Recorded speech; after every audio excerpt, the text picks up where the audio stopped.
Hey everyone, today we're going to be doing the What I Read This Week library edition. So let's start off with some pretty easy ones. We have Bleach volumes 20 and 21. These are mangas. They're super easy to get through, super quick. So I just got a couple of those. And then we have What the River Knows by Isabel. I'm not going to say her last name because I don't want to get it wrong, but this book is set in the 1800s in Egypt, and it deals with the pharaohs and all the ancient artifacts and stuff.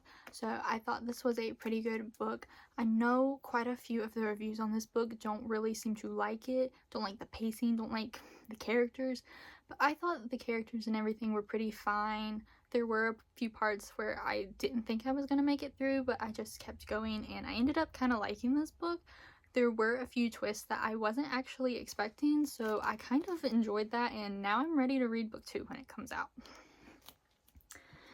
Then I have one of the more popular books that I read this week, which is Red, White, and Royal Blue by Casey McQuiston, and I can't believe it took me this long to actually pick this book up, because I've saw it for several years now, and I know they made the movie and everything, but I just never picked it up.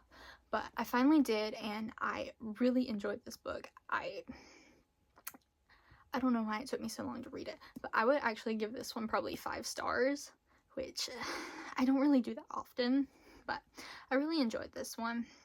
It's about the Prince of England and the first son of the United States starting out hating each other, but ending up realizing that they have feelings for each other. So that's a good read.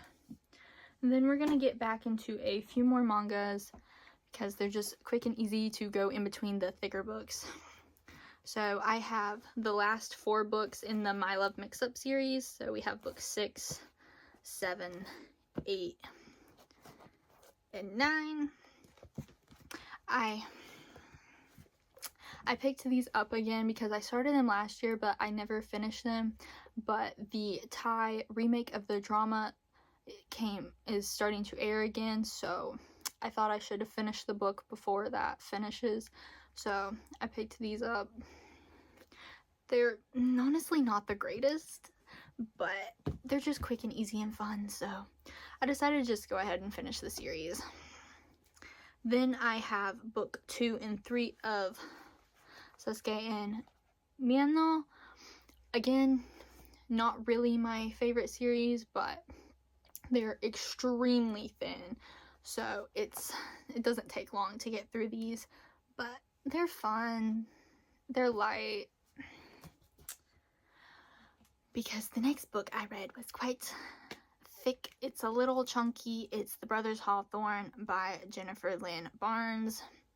I read all the other books in the Inheritance Game series, so I finally got my hands on this one, and I was really excited to finally read this one. This one is more focused on the brothers instead of our heiress, so it's more on Grayson and Jameson. They're like the two that tell the story in this one, so it's a little interesting to see their different perspective compared to Avery's. Overall, I don't think it was my favorite one in this series, but I'd still give it a solid 4. Then we go back into quite a few mangas. Yeah, we have Yona of the Dawn, which is about a princess that father was killed and has to go try to get the kingdom back from the ruler that took over. So these are all the volumes that I read this week. Honestly, these are actually pretty good. That's why I've read like 17 of them at this point. Yeah. I don't know. And then we have Fake Dates and Mooncakes by Sher. This one is, again, really pretty thick. It's like 260 pages, so it was a nice quick read after that 500-page Inheritance Games. This one is about Dylan and Theo going and like navigating a relationship during a mid-autumn festival, and they make mooncakes and everything, which hence the name of the book actually. But I don't know really what my thoughts are on this book yet. It hasn't been long since I finished it, and I like it, but I don't love it. I think if it was a bit thicker because of its short size, that the romance would have been more fleshed out. I think there could have been more things that were added to this book. It's good, but it could use a little bit of fleshing out to make it great. But it was still a really good read, especially if you're wanting something shorter and not as time consuming as a giant book. And then the last one that I fully finished this week was The Dangerous Ones by Lauren Blackwood. This one, I just saw it on the shelf because it was just brand new into the library, and I didn't know anything about this book other than it was brand new, but it said vampires on the front, and I'm just, anything that says that I will probably pick up without actually reading the synopsis inside, so I just picked it up for that, and it actually turned out to be a lot more than that. It's set during the Civil War.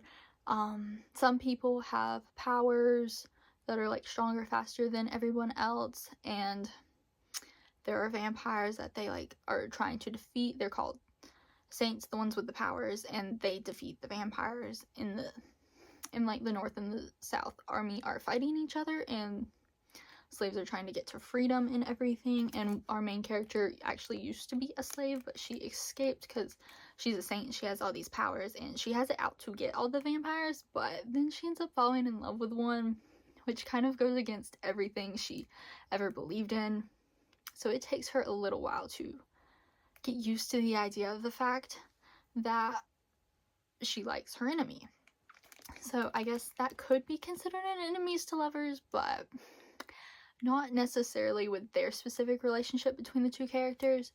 But overall, without knowing really anything about this book before that, I'd still give it probably a 4 stars. It was good, so. And that was kind of all of the ones that I read this week. It was quite a lot. I don't think I usually get through quite as many as that in a week, but I really just wanted to go through as many as I could since it was a library haul, and you know, you don't have those forever like you do books you own. So yeah, that's all for today. Bye.